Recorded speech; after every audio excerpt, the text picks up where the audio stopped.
Hello friends, welcome back to our channel. तर कसं आहे ना, कुठलंही नातं जर तुम्हाला टिकवायचं असेल ना, तर सगळ्यात महत्त्वाची गोष्ट म्हणजे विश्वास. तुमचा विश्वास एकमेकांवर असला पाहिजे. मग ते नातं कुठलंही असो, भावा बहिणीचं म्हणजे कोणतंही, नवरा बायकोचं असो, सासू सुनेचं असो, विश्वास एकमेकांवर असलेला पाहिजे.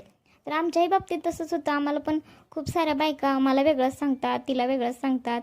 अगदी असं खूप वेळा होतं. पण आमचं कसं आहे ना, म्हणजे दोघींचं, आम्ही दोघी ना त्यांना एकदम असं फनी टाईपमध्ये घेतो की हा ताई, कांचन पण म्हणते हा ताई, ती मला अशी म्हणत होती बघा, आणि ती तसं मला म्हणत होती. मी पण म्हणते होय अगं, मला पण ती तशीच म्हणत होती.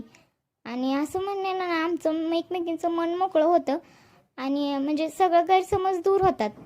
तर ही सगळ्यात महत्त्वाचं पॉईंट आहे की विश्वास असला पाहिजे. म्हणजे तुम्हाला कोणीही काही सांगितलं त्या व्यक्तीविषयी, तर तुम्ही असं म्हटलं पाहिजे की नाही,